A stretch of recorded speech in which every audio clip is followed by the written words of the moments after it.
Hello, everybody. My name is Todd.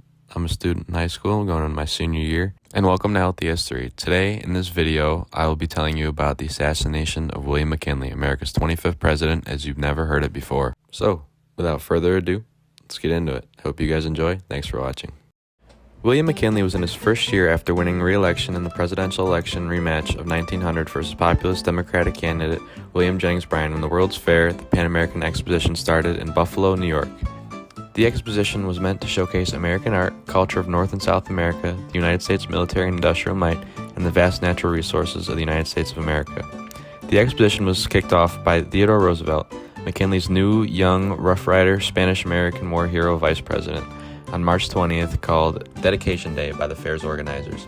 The fair would continue until November 2nd, 1901, where it would end with an interesting sham battle between Native Americans of the Iroquois Confederacy tribes and the U.S. 14th Army Infantry Regiment that recreated the Battle of Little Bighorn, General George Armstrong Custer's last stand on June 26, 1876, with his 250 men of the 7th Cavalry Division against various Native tribes, including the Lakota, Dakota, Cheyenne, and Arapaho. Sorry if I butchered that. In the southeastern Montana Territory on the Crow Indian Reservation. The exhibition would attract 8 million total visitors, including Theodore Roosevelt, President McKinley, and a second-generation Polish immigrant named Leon Czolgosz. On September 4th, 1901, President McKinley would arrive to make his visit. When he got there, President McKinley was greeted by thousands waiting for the newly re-elected president's arrival. For the next 2 days, McKinley would see the sights and sounds of the exposition and give a speech on September 5th, 1901, which would end up being his final speech alive. The following day, President William McKinley was greeting people at the Temple of Music. He enjoyed meeting people he presided over, shaking their hands and greeting them warmly. It was during these meet and greets at 4:07 p.m. William McKinley was shot twice at point-blank range with a .32 caliber Iver Johnson revolver by a second-generation Polish immigrant named Leon Czolgosz. Czolgosz was captivated by his anarchist beliefs he gained after losing his job in the Panic of 1893. Leon went up to the president, who he viewed as a symbol of oppression, and fired 2 rounds, one striking but not penetrating the commander-in-chief, as he himself found the bullet in his jacket on the way to the hospital, and the other entering his abdomen. The way he did this was by shaking the president's left hand with his own left hand, while holding the revolver in his right hand, which was concealed by a handkerchief. When the men's hands met, Czolgosz fired. No one had much suspicion about the handkerchief due to the day being particularly hot and many fairgoers carrying handkerchiefs to wipe sweat from their brows. After the first 2 shots were fired, Czolgosz attempted to fire a 3rd shot to deliver the final blow to a staggering William McKinley. He was prevented from doing so by James Parker, a man of African and Spanish descent from the state of Georgia who was born into slavery in Atlanta, as he tackled him and reached for his revolver. After being tackled, Czolgosz uttered, quote, "I done my duty," and then proceeded to be beat to an absolute pulp. Seeing this, McKinley yelled to the crowd, "Don't hurt him," and called him a poor, misguided fellow. Oddly enough, McKinley's successor, Theodore Roosevelt, or TR as he liked to be called, would once be shot in the chest as well, while giving a speech in his campaign for a 3rd term in 1912, and also had a similar reaction, calmly asking his would-be assassin, "What did you do it for?" After hearing no answer, he calmly asked the police to take him away, saving him from the wrath of the onlooking crowd. Roosevelt would also absolutely tank the first shot, as it didn't penetrate his flesh, hitting his steel glasses case and thick 50-page speech. The difference was his assassin wouldn't get to fire a 2nd shot, as he was taken down right after. Other presidents didn't have such a calm reaction to an attempted assassination, such as Andrew Jackson, who was the first president to face an assassination attempt. It happened when a house painter by the name of Richard Lawrence attempted to fire a pistol at Andrew Jackson, which ended up misfiring. As a result of this, Lawrence, thinking ahead, pulled out another pistol, which would yet again misfire. The chances of both pistols misfiring was 1 in 125,000, according to researchers at the Smithsonian. In response to this, Old Hickory pulled out his cane and proceeded to strike Lawrence multiple times with it. Famed frontiersman and American hero Davy Crockett, Davy Crockett, king of the wild frontier. Yes, that Davy Crockett would intervene, wrestling Lawrence to the ground. A quick fun fact about Davy Crockett is that he voted against the Indian Removal Act and gave an entire speech in front of Congress pleading for respect and honor towards Native Americans and their tribes. To add another American historical celebrity to the story, Francis Scott Key, the author of the American National Anthem, the Star-Spangled Banner, would be the prosecuting attorney in the trial to convict the would-be assassin, Richard Lawrence. By the way, Richard Lawrence would be found not guilty as a reason of insanity, and he would spend the rest of his life in multiple mental hospitals.